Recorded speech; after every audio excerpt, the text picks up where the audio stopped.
오래전 이야기입니다.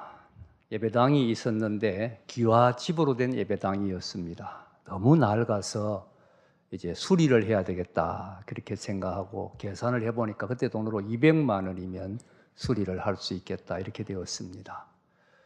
헌금을 하기 전에 기도회를 먼저 하자, 하나님 앞에 물질 달라고. 그래서 기도회를 모였는데 그 교회는 아주 부자 집사님이 한 분이 계셨습니다. 200만 원 정도면 뭐 이분이 얼마든지 혼자서도 감당할 수 있는 그런 돈이었습니다. 그런데 이분은 인색해서 헌금할 생각이 없었습니다. 그래서 기도회를 하니까 제일 먼저 내가 하나님 우리에게 물질 주세요, 기도해야지 생각하고 기도회를 시작하자마자 이 집사님이 일어서서 기도를 하려고 했습니다.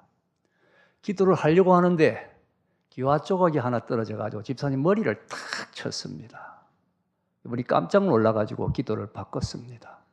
물질을 주세요 하려고 했던 기도를 하나님, 내가 예배당 수리를 위하여 100만 원을 바치겠습니다, 이렇게 기도를 바꿨습니다. 그랬더니 적시로 옆에 있는 다른 집사님이 벌떡 일어서더니 기도를 드리기를, 하나님 이 집사님을 기아 조각으로 한 번만 더 때려주세요 그랬답니다.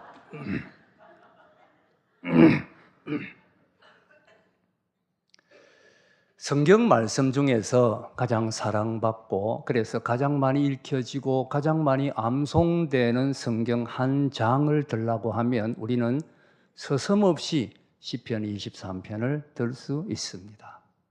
여호와는 나의 목자시니 내게 부족함이 없으리로다.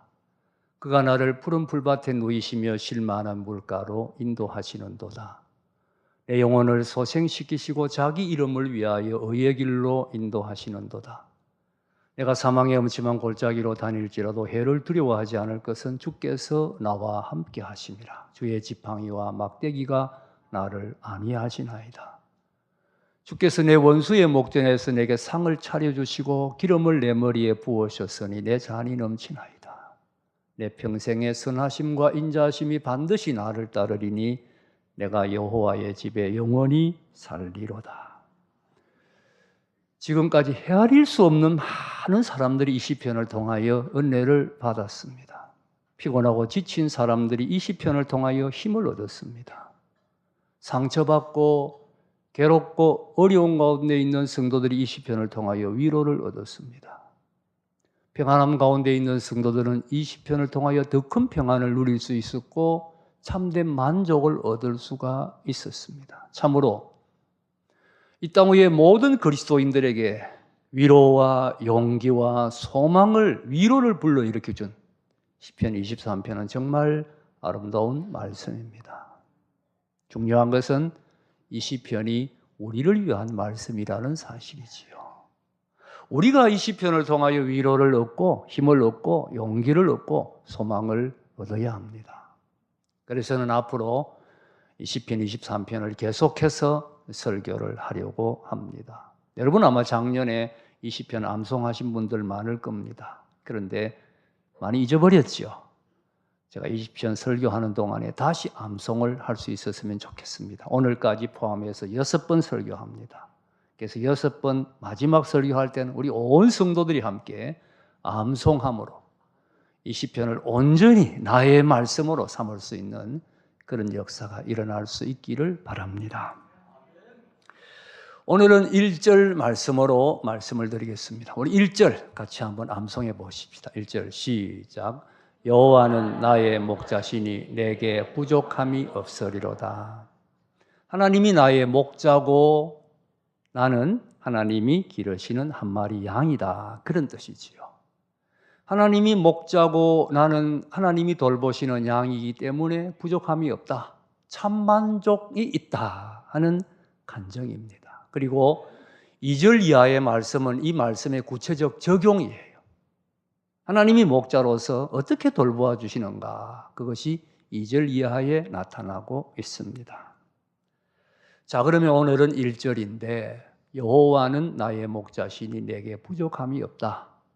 우리가 정말 이 고백을 살아있는 나의 고백으로 간증할 수 있기 위해서 내게 필요한 것이 무엇일까 하는 것입니다. 어떻게 하면 내가 이 고백이 살아있는 나의 신앙 고백이 될 수 있게 할 수 있느냐?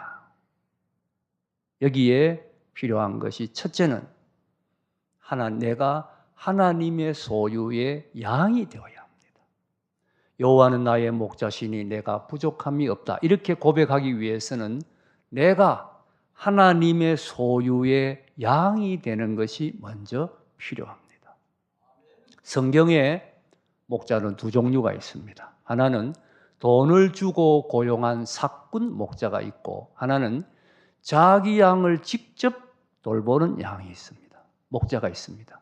성경에서 목자라고 할 때는 언제나 자기 양을 직접 돌보는 목자를 가리킵니다.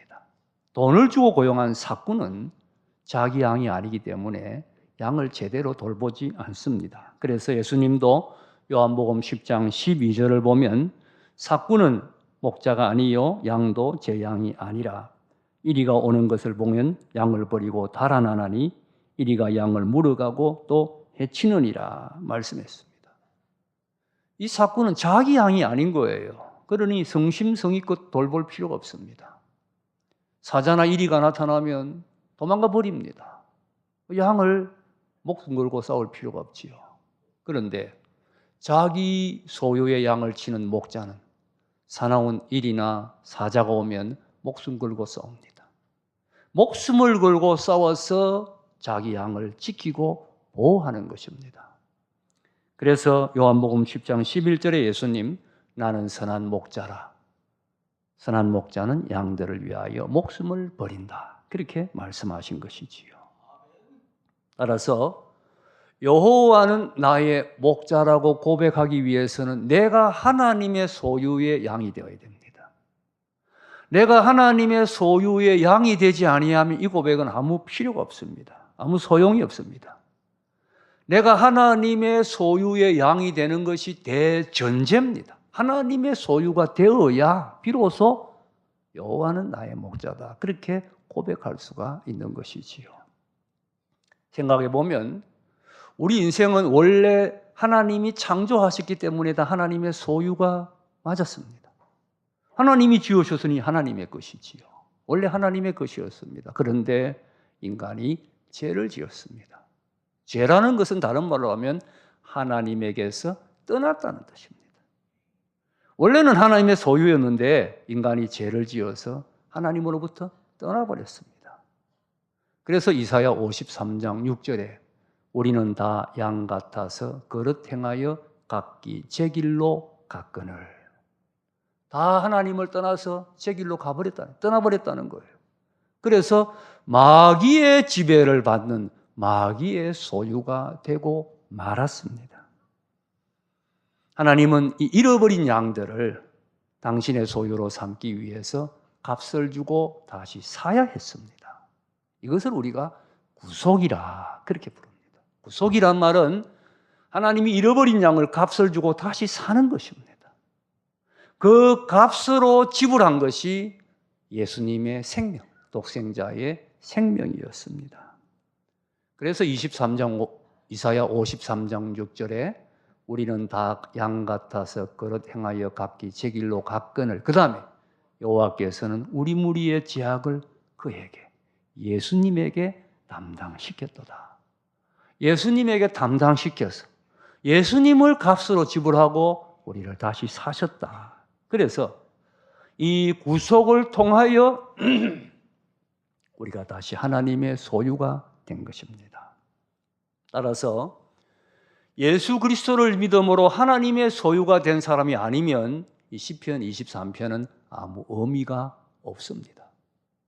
구속받은 자들, 예수 그리스도의 보혈로 제시선 받은 자들, 하나님이 독생자의 값을 주고 다시 산 하나님의 소유된 사람들, 그들에게만 하나님은 목자가 되시는 것입니다.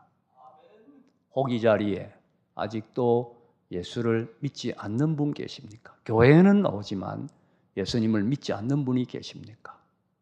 예수님은 내 죄를 대신해서 십자가에 죽으셨다.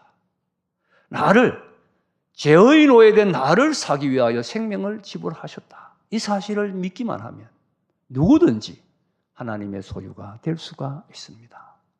혹 믿지 않는 분이 있으면 이 시간 결단하고 예수를 구주로 믿어 하나님의 소유가 되어야 합니다. 이렇게 하나님의 소유가 되면 우리는 정말 하나님에게 소중한 존재가 됩니다. 여러분 그렇지 않겠어요? 독생자를 값으로 주고 샀는데 그 대상이 얼마나 하나님에게 소중하겠습니까? 우리가 아무리 보잘것없는 존재라 할지라도 스스로 보기에 내가 하찮고 내가 가난하고 내가 병들고 아무것도 아닌 것처럼 보인다 할지라도 하나님은 나를 구속하기 위하여 독생자의 생명을 값으로 지불하셨습니다. 하나님에게는 내가 얼마나 소중한 존재인지 모릅니다. 하나님에게는 내가 정말 소중하고 값진 존재입니다. 현대는 대중을 강조하는 시대입니다. 기독교도 예외가 아니지요. 교인 수를 이야기할 때 몇천 명, 몇만 명 모이는 교회, 우리가 이런 이야기를 합니다. 나쁘다는 이야기가 아닙니다. 그러나 대중을 강조하다가 한 사람, 한 마리 양의 가치와 의미를 잃어버린다면 그것은 기독교의 본질에서 떠나는 것입니다. 우리는 누가복음 15장에 한 마리 잃은 양의 비유를 잘 알고 있습니다. 목자가 양을 100마리 길렀습니다. 하루는 세어보니 한 마리가 없습니다. 90마리를 덜에 두고 99마리를 덜에 두고 잃어버린 한 마리를 찾기 위하여 났습니다. 온 산과 들을 다 헤매어서 기어코라도 그 양을 찾아야 했고 찾았을 때는 동네 사람들을 다 불러 모으고 잔치를 했습니다. 하나님에게는 한 마리 양이 그토록 소중하다는 뜻이지요. 내가 바로 그 한 마리 양입니다. 하나님에게는 내가 얼마나 소중하고 얼마나 가치 있는 존재인지 모릅니다. 따라서 목자는 양을 돌볼 때 언제나 개인적으로 돌봅니다. 나 한 사람을 돌보지 단체로 한꺼번에 그렇게 돌보시지 않습니다. 요한복음 10장 3절을 보면 목자는 양을 인도할 때에 각각 이름을 불러서 인도한다. 그랬습니다. 이름을 불러서. 이름을 불러서 인도한다는 말이 무슨 뜻입니까? 하나님이 내 이름을 아신다는 뜻입니다. 여러분, 교회가 여러분의 이름을 잘 모를 수 있습니다. 다른 사람들이 내 이름을 잘 모를 수 있습니다. 그러나 하나님은 내 이름을 아세요. 이름을 아신다는 말은 단순히 이름을 외우고 있다 그런 뜻이 아닙니다. 내 모든 형편, 내 모든 사정, 내 모든 여건을 다 아신다는 뜻입니다. 내가 눈물 흘리는 이 어려운 형편 하나님은 아세요. 아무도 모르는 내 이 고민, 누구에게도 말할 수 없는 이 아픔 하나님은 아십니다. 다 아시고 가장 적절하게 하나님의 지혜에 의해 가장 적절하게 나를 보살피고 나를 인도하고 계십니다. 목자의 이 돌보심 속에서 우리는 여호와는 나의 목자시니 내게 부족함이 없다. 그렇게 고백하게 되는 것입니다. 두 번째로 여호와는 나의 목자시니 내게 부족함이 없다고 고백하기 위해서는 양은 귀가 발달했다는 것을 알아야 됩니다. 양은 귀가 특별히 발달한 가축입니다. 양은 귀가 발달했다. 이 사실을 알아야 목자의 돌보심을 제대로 받을 수가 있습니다. 요한복음 10장 3절에 양은 그의 음성을 듣나니 그가 자기 양의 이름을 각각 불러 인도하여 내느니라. 자기 양을 다 내놓은 후에 앞서가면 양들이 그의 음성을 아는 고로 따라오되. 예수님이 이렇게 말씀했습니다. 이 말씀의 배경을 잠깐 설명하면 목자가 양의 이름을 불러 인도하여 낸다고 했는데 이게 무슨 말이냐. 유대인들은 동네에 공동 목장이 있습니다. 밤에는 이 공동 목장의 모든 양들이 함께 잠을 잡니다. 그러면 수많은 양들이 다 섞여 있습니다. 아침이 되면 목자가 와서 그 중에서 자기 양을 데리고 나가야 됩니다. 어떻게 찾아냅니까? 전부 섞여 있는데.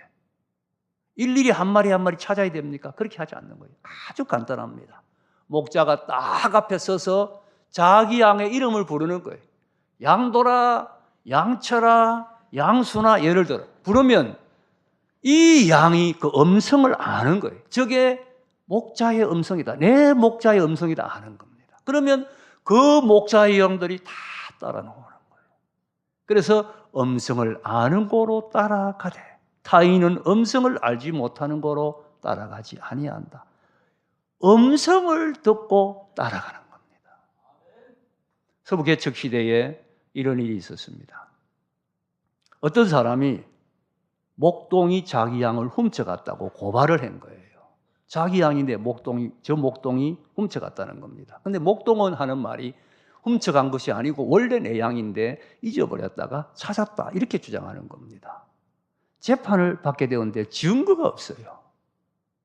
말만 가지고 서로 주장을 하니까 어떻게 됩니까? 근데 이 판사가 양에 대해서 잘 아는 판사였습니다. 판사가 양을 법정에다 두고 먼저 원고 보고 밖에 나가서 양을 불러봐라 그랬습니다.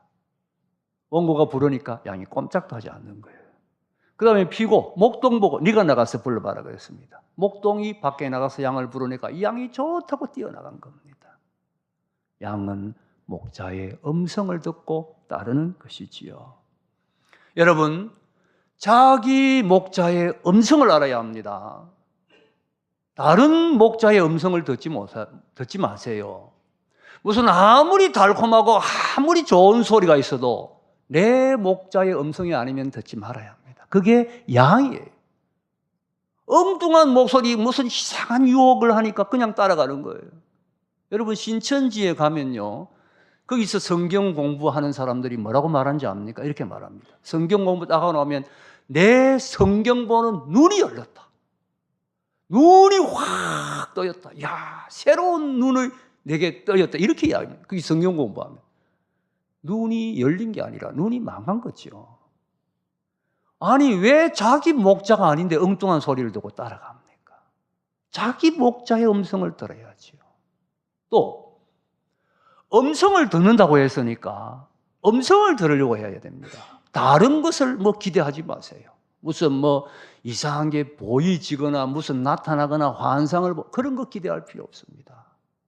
음성을 들어야 되는 거예요. 목자 되신 하나님의 모든 돌보심은 하나님의 말씀을 통하여 주어집니다. 말씀 잘 듣고 거기 순종하면 거기에 목자의 위로가 있고 용기가 있고 소망이 있고 모든 은혜가 다 있는 거예요. 양은 음성을 듣습니다. 여러분, 하나님의 말씀을 잘 듣고 말씀에 순종하는 여기에 목자 되신 하나님의 돌보심이 있고 말씀에 순종할 때 여호와는 나의 목자시니 내게 부족함이 없다고 고백하게 되는 것입니다. 세 번째로 목자 되신 하나님의 돌보심을 잘 받기 위해서는 내가 무력하고 무능한 존재라는 것을 인정해야 됩니다. 무능하고 무력한 존재라는 것을 인정해야 목자의 돌보심을 제대로 받을 수 있습니다. 양 가축 중에서 머리가 제일 나쁜 가축이 양입니다. 지능이 제일 낮아요. 대부분의 가축이 자기 집을 찾아올 줄 압니다. 제가 어릴 때 초등학교 다닐 때 저희 교회에 염소가 있는 제 친구가 있었습니다. 그 친구하고 염소를 몰고 산에 놀러 간 적이 있어요. 그런데 염소를 이제 줄에 매어져 있었는데 맹줄 끝에다가 말뚝이 있으니까 말뚝을 땅에 박아놓고 염소가 줄에 매여 있으니까 염소는 이제 줄 길이만큼 마음대로 풀을 뜯어먹게 해놓고는 우리는 다른 데 가서 실컷 재미있게 놀았어요. 한참 놀다가 보니까 염소가 없어진 거예요. 이게 말뚝을 깊게 안 뽑았는지 뽑아가지고 염소가 가버린 겁니다. 여러분 그때 그 가난한 시절에 염소 한 마리가 어디입니까? 큰일 난 거예요. 울면서 온 산을 다 헤매고 찾았는데 염소가 없어요. 해는 지고 할 수 없이 기진맥진해서 집으로 돌아오는데 집에 오니까 대문 앞에 염소가 먼저 와서 기다리고 있는 거예요. 염소도 자기 집을 찾으려 합니다. 그런데 양은 자기 집을 못 찾습니다. 양은 스스로는 아무것도 할 수 없습니다. 불이 어디 있는지도 모르고 물이 어디 있는지도 모르고 아무것도 양은 목자가 없으면 그냥 죽는 거예요. 여러분 이게 우리라는 거예요. 성경은 우리가 양이라는 말이 우리가 그렇게 무능한 존재라는 뜻입니다. 뿐만 아니라 양은 무력합니다. 무력. 가축이 보면 나름대로 방어 수단이 있어요. 소는 뿔이 있고 말은 뒷발이 있고 개는 이빨이 있고 고양이는 발톱이 있잖아요. 다 나름대로는 방어 수단이 있습니다. 양은 아무것도 없습니다. 양은 이건 공격하면 그냥 당하는 거예요. 자기보다 더 훨씬 작은 짐승에게도 물어 죽임 당하는 게 양입니다. 아무런 보호수단이 없는 그야말로 무력한 존재가 양입니다. 무슨 뜻입니까? 우리가 목자 되신 하나님의 돌보심을 제대로 받으려면 내가 이렇게 무능하고 무력한 존재라는 것을 인정을 해야 됩니다. 나는 무능하고 무력한 존재입니다. 이것을 인정을 해야 됩니다. 보세요. 왜 하나님이 목자인데 하나님의 돌보심을 제대로 받지 못하고 있습니까? 내가 스스로 결정하고 내가 다 하고 있잖아요. 내가 다 하다가 안 되니까 하나님께 도와달라고 합니다. 여러분, 이게 양의 자세입니까? 양의 자세가 아니에요. 양이 아닌데 목자의 돌보심을 어떻게 받을 수가 있습니까? 목자의 돌보심을 받으려면 내가 양이 돼야지요. 양의 자세를 가져야지요. 여러분 스스로 한번 생각해 보세요. 나는 하나님의 도우심을 원합니까? 하나님의 인도를 원합니까? 양에게 필요한 것은 도움이 아닙니다. 양에게 필요한 것은 인도입니다. 하나님, 나는 아무것도 할 수 없습니다. 적은 일이기까지. 하나님, 나는 무능하고 무력해서 아무것도 할 수 없습니다. 전적으로 하나님이 도와주시고 하나님이 인도해 주셔야 합니다. 하나님, 나를 인도하여 주시옵소서. 이런 자세를 가질 때, 이런 마음의 태도를 가질 때 하나님의 돌보심을 체험할 수가 있는 겁니다. 하나님이 나를 돌보아 주시고 보살펴 주시는 것을 체험할 수가 있게 되는 것이지요. 목회를 성공적으로 이루친 한 목사님이 이제 막 목회를 시작하는 후배, 패기만만한 후배 목사님에게 물었습니다. 목회할 만합니까? 젊은 목사님, 예, 부족하지만 할 만합니다. 자신 있게 대답했습니다. 할 만합니다. 10년이 지난 후에 노 목사님이 똑같은 질문을 던졌습니다. 목사님의 대답은, 후배 목사님의 대답은 조금 달라져 있었습니다. 목사님, 저는 목회에 아는 게 없습니다. 목회 공부 다시 해야 되겠습니다. 또다시 10년이 지났습니다. 노 목사님은 똑같은 질문을 던졌습니다. 후배 목사님의 대답은 완전히 달라져 있었습니다. 목사님, 저는 목회에 아는 것이 아무것도 없습니다. 저는 목회에 제가 할 수 있는 것이 아무것도 없다는 것을 깨달았습니다. 그때 노 목사님이 말씀하셨습니다. 내가 목회에 아무것도 할 수 없다는 것을 깨달았다면 바로 깨달은 것입니다. 내가 아무것도 할 수 없다는 것을 깨달은 사람만이 목회를 전능하신 하나님의 손에 맡기게 됩니다. 그렇습니다. 내가 아무것도 할 수 없다는 것을 깨닫는 사람만이 내 인생을, 내 삶을 전능하신 목자 되신 하나님의 손에 맡기게 되는 것이지요. 이렇게 하나님에게 전적으로 맡길 때 하나님이 나를 돌보아 주시고, 그때 비로소 우리는 내게 부족함이 없다고 고백을 하게 되는 것입니다. 그렇지 않겠어요? 하나님이 목자인데 그분의 능력과 그분의 지혜를 생각해 보십시오. 아무리 무서운 맹수가 공격해 와도 우리의 목자이신 하나님 능히 보호할 수 있지요. 넉넉히 보호할 수 있습니다. 하나님의 지혜를 생각해 보십시오. 어디에 풀이 있는지, 어디에 쉴만한 물가가 있는지 잘 아십니다. 그리고 인도해 주십니다. 가는 길이 때로는 사망의 음침한 골짜기를 통과하지만 곁에서 보호해 주십니다. 염려할 거 없습니다. 그의 양된 우리에게는 참된 만족, 진정한 만족이 얻어지게 되는 것입니다. 어느 목사님이 후배 목사님으로부터 오후 예배 설교 요청을 받았습니다. 허락을 했습니다. 며칠 전에 이제 본문과 제목을 알려달라는 전화가 왔습니다. 그래서 본문은 시편 23편 1절부터 6절 불러줬습니다. 제목은 여호와는 나의 목자 불러줬습니다. 그랬더니 후배 목사님이 하는 말이, 그 다음에는요, 이 목사님이 그거면 됐지 뭐가 더 필요해? 그랬습니다. 알겠다 그러고 인사하고 전화를 끊었습니다.